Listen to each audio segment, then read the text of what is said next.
me shrink that down as well. So I read this book a long, long time ago, and it is constantly being mentioned as one of the most powerful personal development books you can read. And it's a really old book. I'm not even sure when. I should have looked as to when it was published. But have any of you read it, by the way? None of you. Okay. Oh, you have you? Oh, brilliant. Well done. I've listened to it on Audible. Oh, fantastic. Excellent. So this is kind of probably the oldest personal development book that I've read. And it dates back to, it's got a great history, actually. So basically, Napoleon Hill researched more than 40 millionaires. And these are millionaires back in when £1 million was a lot of money, to find out what made them the men that they were. And basically, he tries to impart that knowledge onto you through the book Think and Grow Rich. And he talks about 13 principles of success that allow you to kind of achieve what these millionaires have done. And it's a book that constantly gets quoted as being one of the most powerful books that you can read. And it says at the start of the book that there is a secret hidden within it that he won't reveal. But he said the more times you read it, the more likely you are to pick up the secret. So I've listened to it a couple of times over the years. But I mean, some people like Bob Proctor, for example, a very well-respected author and personal development coach, reckons that he reread a part of Think and Grow Rich every year because it was so powerful. So it's an incredibly powerful book. And it's really highly respected in the world of personal development. It tells the story how originally Napoleon Hill ended up going to Andrew Carnegie, who was probably the most successful businessman, well, certainly the most successful businessman at the time, and probably, relatively speaking, one of the most successful businessmen ever. And he spoke to Dale Carnegie Andrew Carnegie. Dale Carnegie is the author. Andrew Carnegie, and he basically, Andrew Carnegie said, I'm not going to pay you to do this project, but I will introduce you to the most successful people in the world, or in the US, in terms of, and I'm going to get you, your job is to find what the hidden traits are amongst them. And essentially the book is then the common traits that he found both from Andrew Carnegie and the top businessmen of the day. And so it goes through these 13 principles. And it is a book that is worth revisiting more than once. It's certainly worth reading once.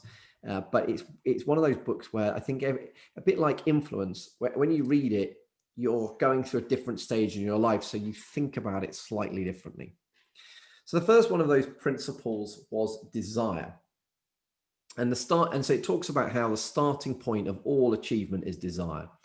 And Hill states that the key to success is to define a goal and pour all of your energy, power, and effort into achieving it. And it may take many years before you're successful, but if you hold on to your desire, you will eventually attain what you seek. And Think and Grow Rich is obviously referring to money a lot of the time. And so it's talking about, how much money that you want. But so merely wishing for money will get you nowhere.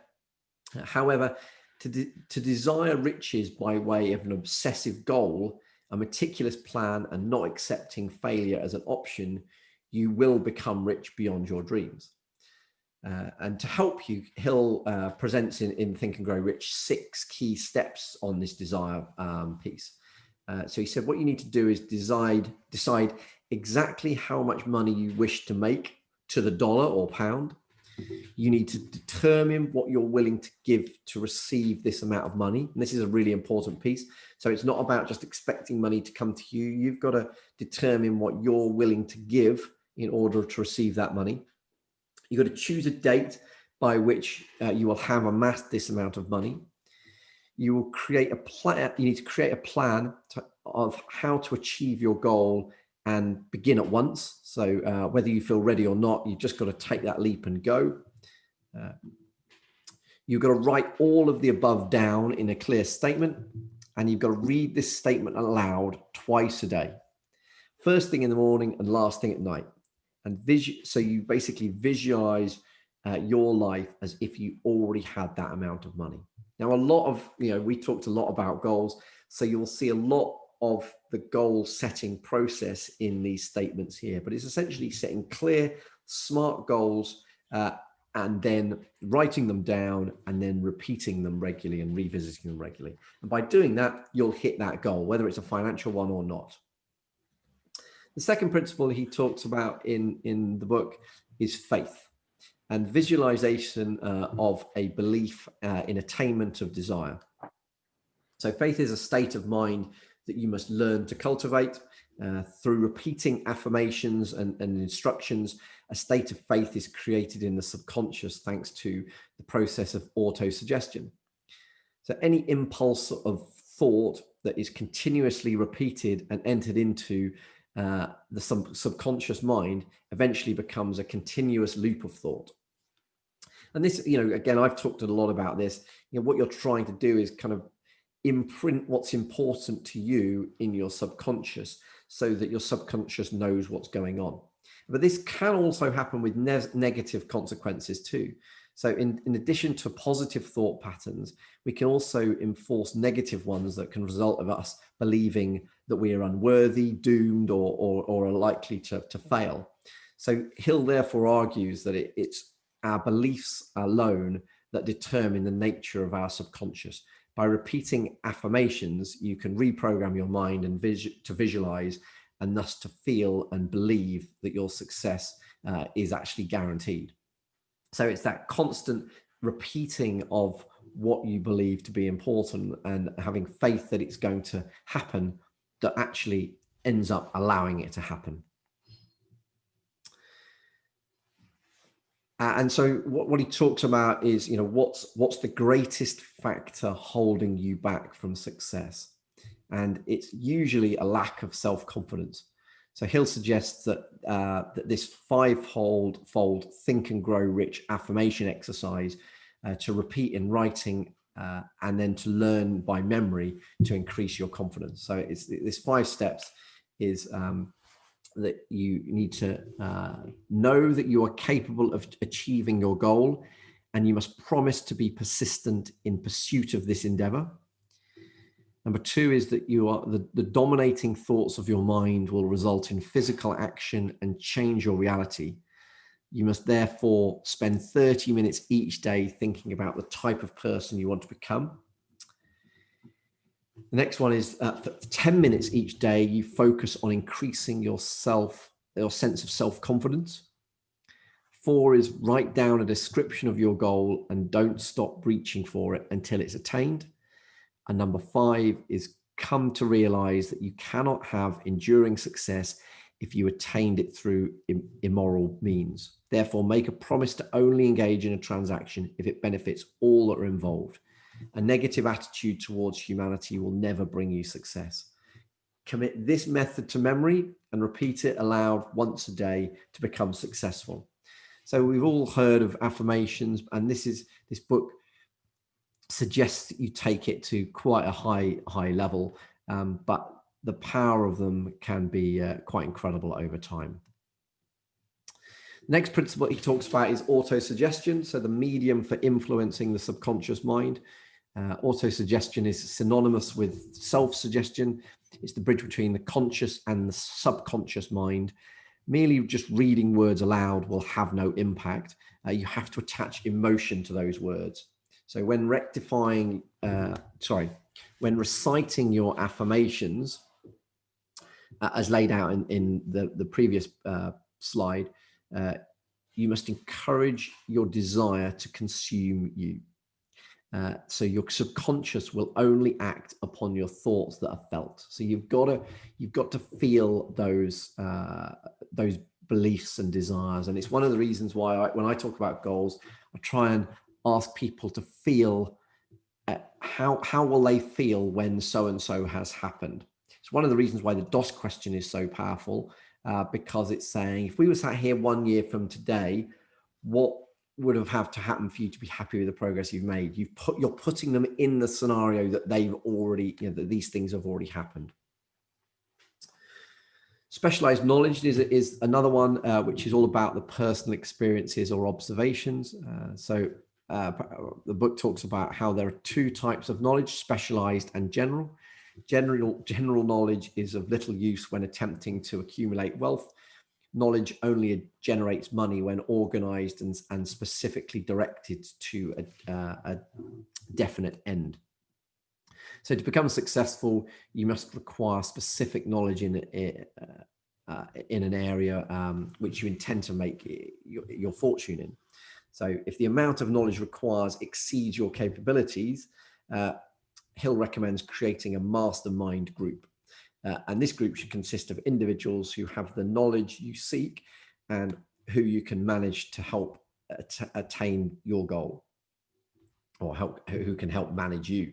And the mastermind group is a really good idea, and something that maybe you guys should think about. You kind of, by having your pods, you sort of have a mastermind group in your specific area of the business, but actually, there's no reason why, for example, the advisors shouldn't be part of a mastermind group with other advisors in the industry, or indeed a mastermind group like I have at Vistage, where it's across multiple industries to help pursue their goals and grow themselves as individuals.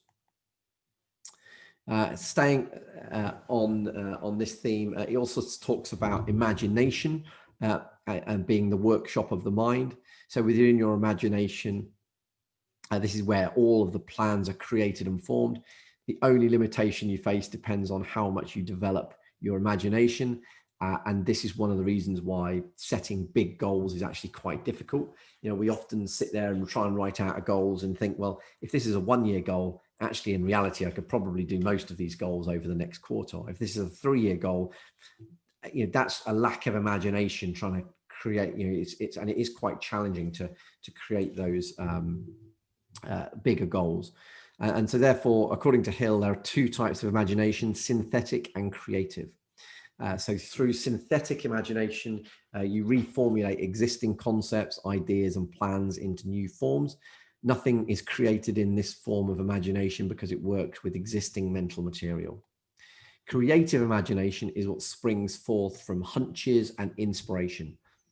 Within it, new ideas are formed. This type of imagination can only be reached when your subconscious mind is being stimulated through desire. It's a muscle that must be trained. So ideas are the starting point for all fortunes, and they're the product of the imagination. It can be useful to look at some of the most successful companies of all time, such as Coca-Cola, and remind yourself that it once began as a single idea. Whether it be like the best examples being the iPad and the iPhone from Steve Jobs. Indeed, a truly wise salesperson will know that ideas can be traded where tangible merchandise cannot. Nearly all considerable fortunes began when an individual with a great idea meets an individual who sells ideas. When matched with desire, ideas are unstoppable forces. They're more powerful than the brains that created them. Thus, you must listen, cultivate, and develop a desire to see them through. The next one of the principles within the book is organized planning, the crystallization of desire into action. It's all very well thinking up stuff, but you need to actually put things into action to achieve anything. So to put your plan into action, he recommends the following 4 steps. First is ally yourself with a mastermind group that consists of people who will help you carry out your plan. Second is, before assembling a group, be sure to ascertain what it is that you can offer each of the members in return for their work. Meet with the group at least twice a week, he suggests, or more if possible, until a solid plan has been created. Maintain good relations between you and the group at all times. So to obtain your fortune, you will need to collaborate with others. No individual can make it entirely on their own. And if your plans fail, go back to the drawing board and keep trying until the plan works. Thomas Edison made 10,000 failed plans before he perfected the incandescent light bulb. His key to success was that he never gave up and kept formulating new plans when the previous ones had failed. To plan intelligently is the key to securing your fortune. Thomas Edison is quoted as saying, "I didn't fail 10,000 times. I just found 10,000 ways that didn't work."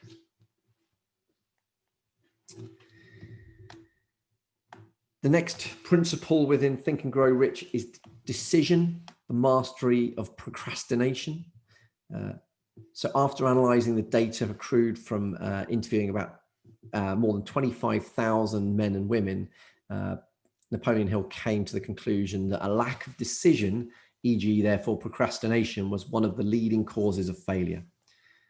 The most successful people make decisions quickly and definitely. Those who struggle to make a decision are often easily persuaded by the opinions of others. But Hill stated that it's easy to be persuadable, and that means that you often, those that are easily persuadable often lack desire and therefore will not reach their goals. So you've got to learn to trust yourself, and you've got, and if you need information, only get it from trusted sources. Those who make decisions quickly know what they want and how they will get it. The world bends to those actions and words hang on, that one doesn't make sense. Sorry, I'm just reading my notes here. The world bends to those whose actions and words indicate that they know where they're going. So to deciding requires courage, but it's only the bold who go on to actually achieve those fortunes. So you've got to be good at making decisions, and just, I've heard it said many times that the worst decision is no decision. You've just got to make your decision and get on and do it. The next principle he talks about is persistence, the sustained effort necessary to induce faith. So persistence is built upon a strength of will. When desire is combined with willpower, little can stop you from reaching your goals. Most give up the minute things get a bit too challenging, and to persist in the face of adversity is the only way to advance. If you find yourself struggling with a lack of persistence, by putting in some concerted effort, you can overcome a hurdle. How easily you'll be able to persist depends exclusively on how intense your desire is to reach those goals. And so Hill suggests reminding yourself of your daily affirmations. Further, if you have carefully assembled a mastermind group, then they can help you and encourage you to achieve the things that are important to you. And Hill, in his book, puts forward an 8-stage plan to cultivate persistence. So the first one is how do I say that word? Definiteness of purpose. Definiteness of purpose. That's a strange word. It's his word, not mine. Knowing exactly what you want. Second stage is desire, becoming obsessed with amassing your monetary fortune. Number 3 is about self-reliance. Belief that you can follow your plan increases your persistence. Definiteness of plans, so organized, thorough plans guide you forward. Accurate knowledge, so that's about ensuring that your plans are based on fact. Cooperation, so members of your mastermind group can encourage you to persist. Number 7 is willpower, concentrating your attention on seeing your plans through to completion. And number 8 is habit. So persistence is the direct result of habit. What you do daily becomes who you are, and by repeatedly acting courageously, fear can be overcome. So the next principle is about the power of the mastermind. So he obviously likes his mastermind groups, and he says that, you know, to accumulate money, you must have power. Without power, you cannot put your plans into action. And so he says there's 3 ways of accumulating power. There's infinite intelligence, accumulated experience, and experiment and research. So knowledge is converted into power by organizing it into definite plans. However, knowledge can't be acquired alone. If your plans are thorough, then they will require the knowledge of others. By using the knowledge of the members of your mastermind group, you can generate that power. So cooperative alliances underpin nearly every great fortune ever amassed. A collection of minds produces results far greater than the sum of their parts. So it would be worth you guys thinking about, well, who could I build a mastermind group with? Comes back to the subconscious mind and that being the connecting link. So while you can't control your subconscious mind, what you can do is you can suggest it mulls over specific plans, desires, or goals that you wish to achieve. The subconscious mind can only be voluntarily directed through the process of habit. So as your subconscious functions 24/7, you must be wary of the types of negative thought patterns and unproductive habits that you are feeding it. So you must act to move away from such negative influences and move towards cultivating more positive, desire-driven states of mind. And the subconscious is more receptive to thoughts that come accompanied by emotion. So Hill states that it's only emotionalized thoughts that translate into action. It is therefore worthwhile familiarizing yourself with what constitute as a negative or a positive emotion. Hill uses a metaphor that emotions attached to thought are like yeast in a loaf of bread. They encourage action, i.e. they make the bread rise. Depending on whether the emotion is positive or negative will result in either a remarkable or a disastrous loaf of bread. Then he talks a little bit about the brain and about broadcasting and receiving station for thought. So he firmly believed that the brain was capable of picking up the thought vibrations of other brains. However, he put forward that it's only thoughts that have been stepped up to an exceedingly high rate of vibration that carry between minds.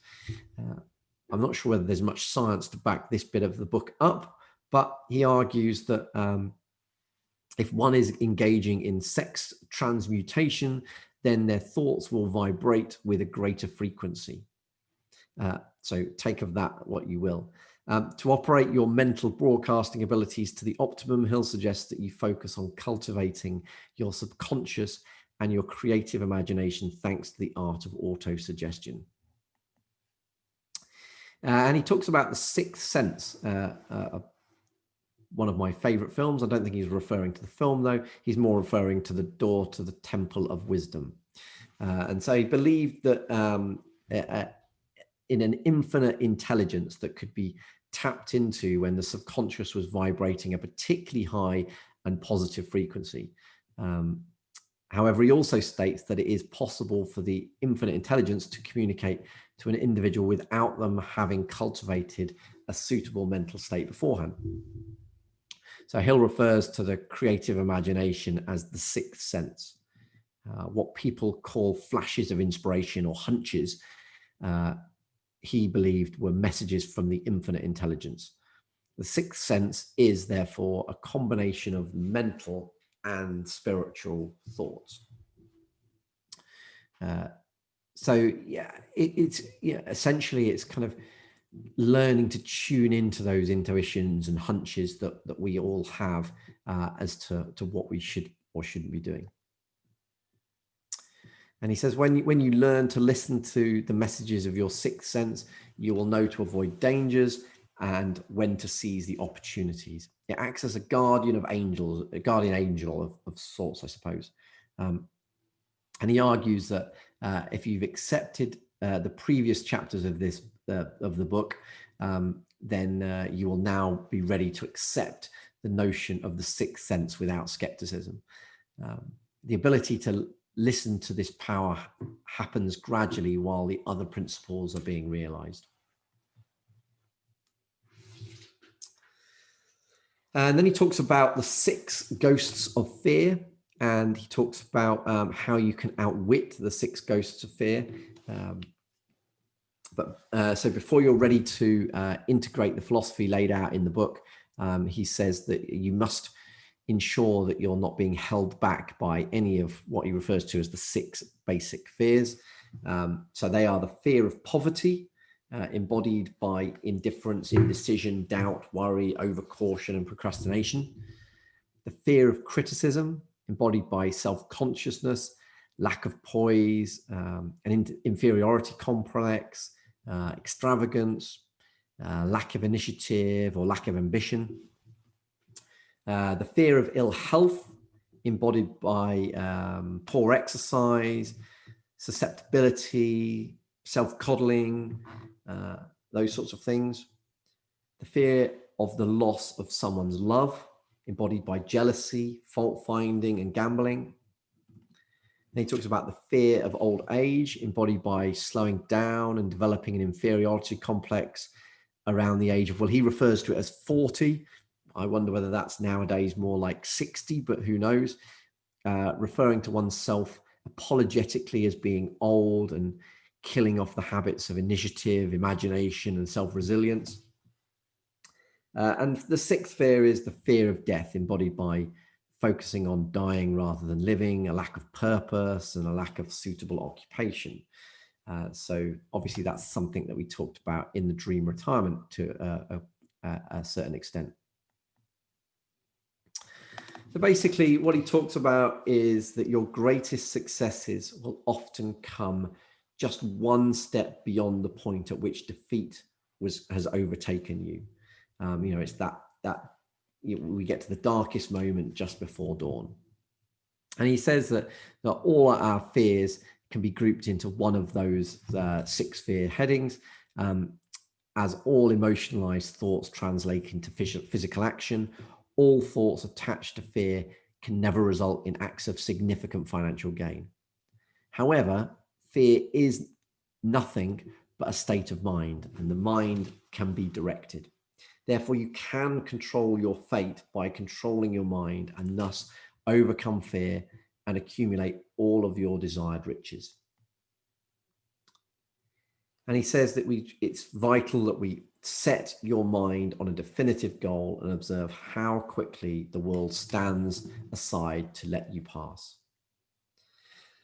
And so that's the summary of Think and Grow Rich. What I take from it is I have had times where I've been very dedicated about doing affirmations and re-saying and rereading the same things day in, day out.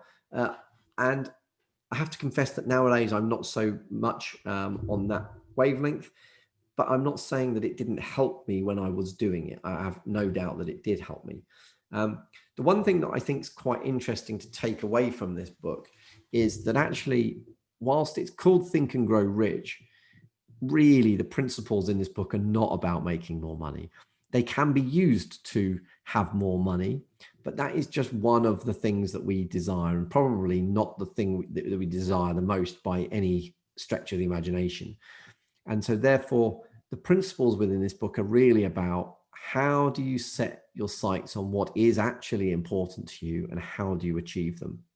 And so I think that's why it's such a good book to reread several times, is because each time you read it, you've got another set of goals or something else that's important to you, or maybe you haven't got them, and it's a way of kind of trying to inspire you to create those goals. So it is a brilliant book.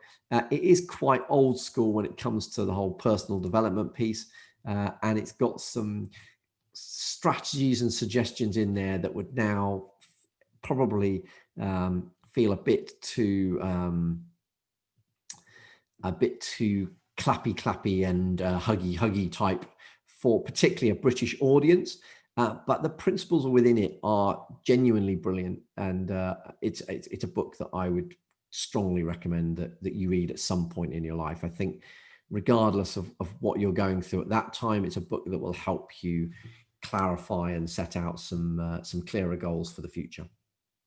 So there you go. I hope you found that useful, and kind of, for Sarah, a bit of an update on what you read before. For anybody else, hopefully some inspiration to go and actually read it or listen to it. And actually listening to it is probably a great thing, because that way you can go back to it and revisit it several times without it taking up huge amounts of time for you.